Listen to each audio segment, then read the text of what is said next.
প্রধানমন্ত্রী Tarique Rahman বেজিংয়ের great hall of the পিপলে চীনের president Xi Jinping এর সঙ্গে বৈঠক করেছেন। স্থানীয় সময় সকাল 10:30টায় দুই নেতার এই বৈঠক হয়। এতে ব্যবসা, বিনিয়োগ, অবকাঠামো উন্নয়ন, শিক্ষা, স্বাস্থ্য সহ সেবা খাতে বাংলাদেশ ও চীন একসঙ্গে কাজ করার বিষয়ে ঐকমত্য পোষণ করেন দুই নেতা। এছাড়াও দুদেশের স্বার্থ সংশ্লিষ্ট বিভিন্ন বিষয়ে আলোচনা হয়।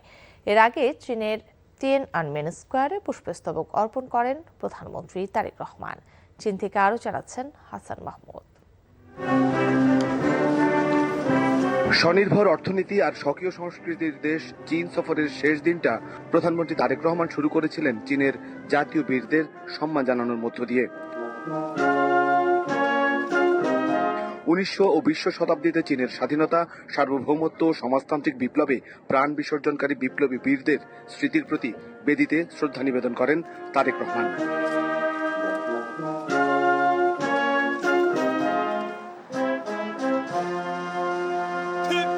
এরপর সফরের সবচেয়ে গুরুত্বপূর্ণ বৈঠকে যোগ দেন বাংলাদেশের সরকার প্রধান।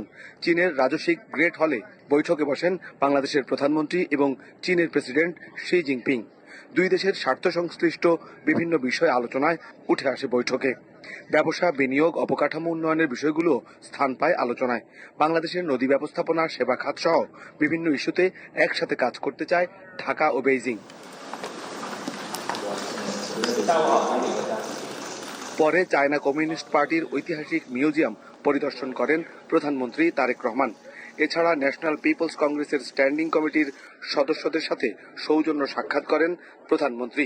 5 দিনের সফরের ইতি টেনে বিকেলে দেশে রওনা করবেন প্রধানমন্ত্রী তারেক রহমান। প্রধানমন্ত্রী তারেক রহমানের চীন সফরের মধ্য দিয়ে দুদেশের পারস্পরিক সম্পর্ক উন্নয়নের পাশাপাশি বাংলাদেশ এবং চীনের রাজনীতি, অর্থনীতি, ব্যবসা এবং বিনিয়োগের নানান বিষয় আলোচিত হয়েছে। ধারণা করা হচ্ছে চীনের ব্যবসায়ীরা বাংলাদেশে বিনিয়োগে এইবার আরো বেশি আস্থা ফিরে পাবে। তাই প্রধানমন্ত্রীর এই সফর থেকে বাংলাদেশের অর্থনৈতিক গতিশীলতা আসবে বলেই মনে করা হচ্ছে এবং বিশ্লেষকরা তাই মনে করছেন। Hasan Mahmud, NTV news, Beijing. দেশে আইনশৃঙ্খলা পরিস্থিতির চরম অবনতি ঘটেছে মন্তব্য করে জামায়াত আমির ডাক্তার শফিকুর রহমান বলেন, স্বরাষ্ট্রমন্ত্রী বিভিন্ন মন্ত্রণালয়ের দায়িত্ব নিয়ে কথা বললেও নিজ মন্ত্রণালয়ের ব্যাপারে উদাসীন।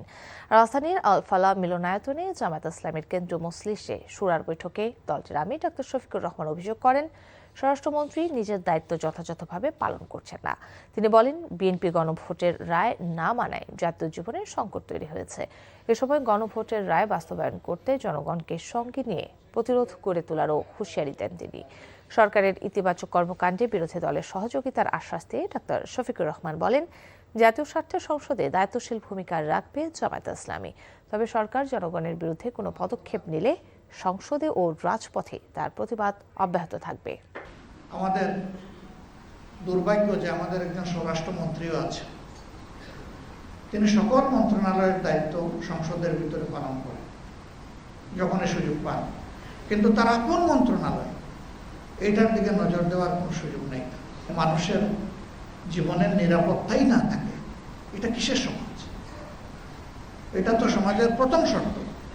মেহেরপুরের গাংনী সীমান্তে ফের 3 জনকে পুশিনের চেষ্টা করেছে বিএসএফ। তবে বিজিবির কঠোর অবস্থান ও স্থানীয়দের প্রতিরোধে তাদের ফেরত নিতে বাধ্য হয় ভারতীয় সীমান্তরক্ষী বাহিনী।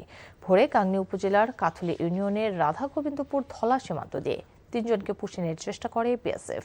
এ সময় বিজিবি ও গ্রামবাসীর সতর্ক অবস্থানের কারণে তারা বাংলাদেশে প্রবেশ করতে পারেনি। বিজিবি ও এলাকাবাসী জানায়, চলতি মাসে মেহেরপুর জেলার বিভিন্ন সীমান্ত দিয়ে বিএসএফ সদস্যরা 3 দফায় 20 জনকে পুশিনের চেষ্টা করে, তবে প্রতিরোধের মুখে তা ব্যর্থ হয়। মুক্তিযোদ্ধা এবং জুলাই যোদ্ধাদের মতো ফ্যাসিবাদী আমলে গুমের শিকার পরিবারগুলোকেও ভাতার আওতায় আনতে সংসদে বিল পাশ করা হবে। স্থানীয় সরকার মন্ত্রী মির্জা ফখরুল ইসলাম আলমগীর একথা জানিয়েছেন। তিনি আরও জানান, ভুক্তভোগী পরিবারগুলোর কথা প্রধানমন্ত্রী শুনেছেন এবং প্রয়োজনীয় পদক্ষেপ নিতে নির্দেশ দিয়েছেন। ইফতেখার রেজার রিপোর্ট।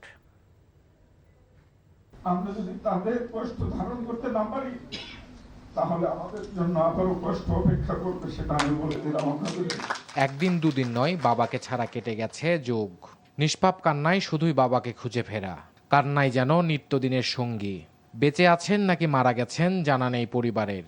অশ্রুসজল অপেক্ষার প্রহর গুনে গুনে মলিন মুখগুলোতে মুছে গেছে হাসির রেখা। নির্যাতনের শিকার ব্যক্তিদের সমর্থনে আন্তর্জাতিক নির্যাতন প্রতিরোধ দিবস উপলক্ষে শুক্রবার মায়ের ডাকের প্রতিকার ও পুনর্বাসনের অধিকার বিষয়ক জাতীয় সংলাপ। অনুষ্ঠানের প্রধান অতিথি বিএনপি মহাসচিব নিজেও কান্না সংবরণ করতে পারলেন না। বললেন, গুম নিয়ে আমরা কোনো রাজনীতি করতে চাই না। স্বজনদের লড়াইয়ে শেষ পর্যন্ত পাশে থাকার আশ্বাস দেন তিনি। কম্পেনসেট করা যাবে না তাদের ক্ষতিগুলো, পাশে তো দাঁড়াতে পারি আমরা, আমাদের রাষ্ট্র হিসেবে আমরা তাদের সহযোগী হিসেবে তাদের পাশে তো দাঁড়াতে পারি, তাদেরকে সাহস দিতে পারি। যখন এই বাচ্চাগুলো বড় হচ্ছে, ভালো স্কুলে পড়া, একটু ভালো থাকা এবং তাদের ভবিষ্যৎকে নির্মাণ করবার জন্য সুযোগ সৃষ্টি করে দেওয়া, এই বিষয়গুলো কিন্তু রাষ্ট্র করতে পারে। আমি বিশ্বাস করি যে এগুলো রাষ্ট্র করবে, এটা রাষ্ট্রের দায়িত্ব। অনুষ্ঠানে ডেপুটি স্পিকার এবং আন্তর্জাতিক অপরাধ ট্রাইব্যুনালের চিফ প্রসিকিউটর নীতি নিয়ে বিতর্ক এড়িয়ে ফ্যাসিবাদ প্রশ্নে সকলকে ঐক্যবদ্ধ থাকার তাগিদ দেন। We have been crying last 17 years. এখন কান্নার সময় নয়, এখন আমাদের অধিকার আদায়ের সময়। সানজিদ ইসলাম তুলির নেতৃত্বে তখন সারা দুনিয়াতে যেভাবে তিনি এই অন্যায়, এই ফেসিজমটা তুলে ধরেছিলেন, তারই তো ধারাবাহিকতায় পরবর্তীতে জুলাই আন্দোলন, তারই তো পরবর্তীতে ধারাবাহিকতায় সরকারের পতন। ভুক্তভোগীদের চোখের পানির মূল্য দিতে রাষ্ট্র যেন কার্পণ্য না করে, সেই আকুতি ছিল গুমের শিকার ও পরিবারের সদস্যদের কণ্ঠে। যতদিন আল্লাহ আমাকে হায়াত দিয়েছেন, যতদিন আমাকে কথা বলার সুযোগ দিয়েছেন, আমি এই পরিচয় বলে যাব, আমার ভুক্তভোগীর গল্প বলে যাব। যে গুম পরিবার আছে, সেই পরিবারগুলোর যে আর্থিক সংকটের মধ্যে আছে এবং যে আইনগতভাবে তাদের যে বাধা বিপত্তি আছে, সেই বাধা বিপত্তিগুলোর জন্য দূর করা হয়। মানবাধিকার কর্মীদের দাবি, দায়ীদের দ্রুত আইনের আওতায় আনতে জোরদার করতে হবে তদন্ত। বিভিন্ন বন্দিশালার মধ্যে তাদেরকে ভয়ঙ্কর রকম, অস্বস্তিকর রকম বন্দিশালার মধ্যে গোপনীয় ভিডিওর মাধ্যমে তাদেরকে মনিটর করা হতো। Iftekhar Reza, NTV news, Dhaka. পবিত্র আশুরা উপলক্ষে শোকের আবহে রাজধানীতে অনুষ্ঠিত হয়েছে তাজিয়া মিছিল। কারবালার শোকাবহ স্মৃতি স্মরণে শিয়া সম্প্রদায়ের হাজারো মানুষ অংশ নেন এই মিছিলে। ছিল শান্তি, সম্প্রীতি ও মানবতার বার্তা। বিস্তারিত জানাচ্ছেন আবির আহমেদ।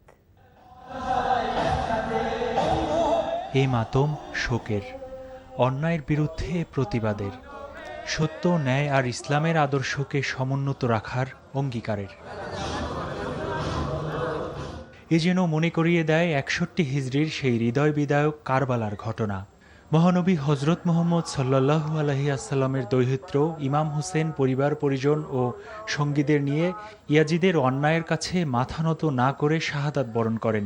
তৃষ্ণার্ত শিশু সন্তানসহ তার আত্মত্যাগ আজও সত্য ও ন্যায়ের প্রতীক হয়ে আছে।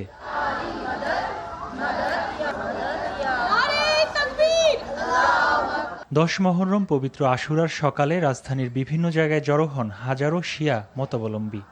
শোক, দোয়া ও ধর্মীয় আনুষ্ঠানিকতার মধ্য দিয়ে শুরু হয় দিনের কর্মসূচি। কারবালার স্মৃতিকে ধারণ করে কালো পোশাক আর খালি পায়ে অংশ নেন শোকাহত মানুষ। ইমাম হোসেনের ইসলাম সব পরিবার সহ কারবালাতে গেছিলেন, দাওয়াত করে তাকে ডাকা হয়েছিল। দাওয়াতের 3 দিন পর তাকে পানি বন্ধ করে দেওয়া ছিল। তারপর তারা 72 জন সাহাবী নিয়ে উনি এখানে ছিলেন। ইমাম হোসেন আলাইহিস সালামের শোক মিছিল বের করে আমরা এটা জনগণকে জানাইতে চাই যে হকের সাথে থাকো।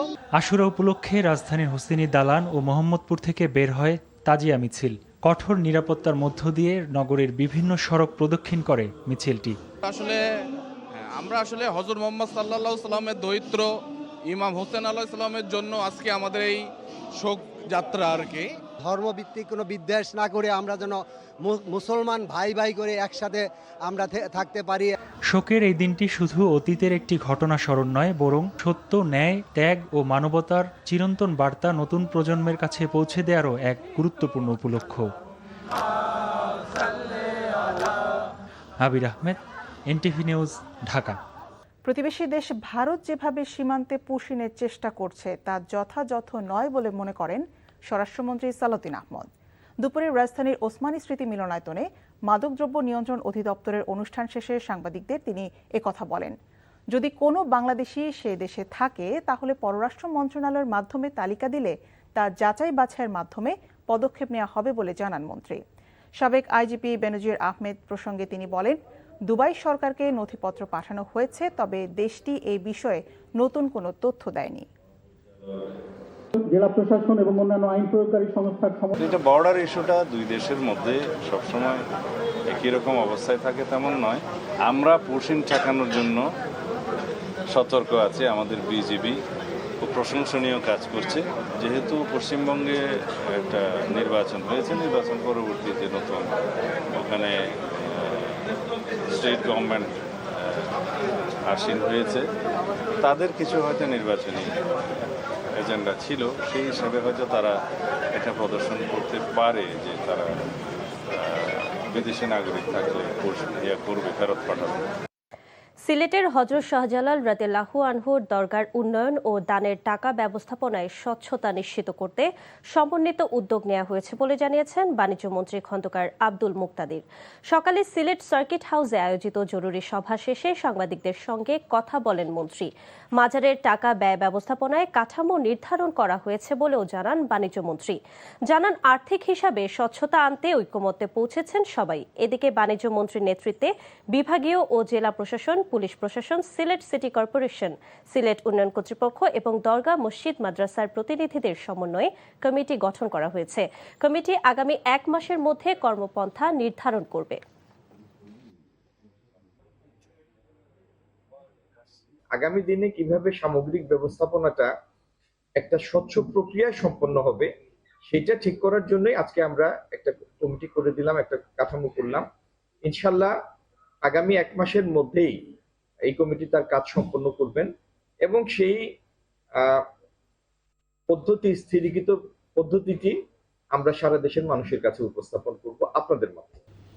জাতীয় নাগরিক পার্টি এনসিপির উত্তরাঞ্চলের মুখ্য সংগঠক সার্জিস আলম বলেছেন, বিএনপি সরকারের সময় যত সীমান্ত হত্যা হয়েছে তাদের পরিবারের দায়িত্ব সরকারকে নিতে হবে এবং আগামীতে একটিও সীমান্ত হত্যা যাতে না হয় তাও সরকার থেকে নিশ্চিত করতে হবে। অপরদিকে দলের মুখ্য সমন্বয়ক নাসিরউদ্দিন পাটোয়ারি বলেছেন, শহীদ ওসমান হাদির বিচার নিয়ে সরকার ৯/৬ করছে। তারা প্রতারণার আশ্রয় নিচ্ছে, বিচার করা নিয়ে বর্তমান সরকারের সদিচ্ছা নেই। বিকেলে মৌলভীবাজারের কুলাউড়া উপজেলার দত্তগ্রাম সীমান্তে সম্প্রতি বিএসএফের গুলিতে নিহত মুজিবুর রহমানের বাড়ি পরিদর্শন ও নিহতের স্বজনদের সঙ্গে সাক্ষাৎ করে এসব কথা বলেন তারা। কিন্তু ওসমান হাদি ভাইয়ের হত্যাকাণ্ডের বিচার নিয়ে সরকার ৯/৬ করছে এবং সরকার হলো এখানে প্রতারণার আশ্রয় নিচ্ছে, সরকারের সদিচ্ছা নাই। আমরা জনগণ মাঠে নামার আগে ওসমান হাদি ভাইয়ের, যিনি আজাদির অন্যতম পুরুষ ছিলেন, আধিপত্যবাদের বিরুদ্ধে ওনার বিচার বুঝিয়ে দেওয়ার জন্য সরকারকে অনুরোধ জানাচ্ছে। যেই বিএনপি সরকারের সময় যত সীমান্ত হত্যা হয়েছে তাদের পরিবারের দায়িত্ব সরকারকে নিতে হবে, তাদেরকে উপযুক্ত সুযোগ সুবিধার আওতায় আনতে হবে।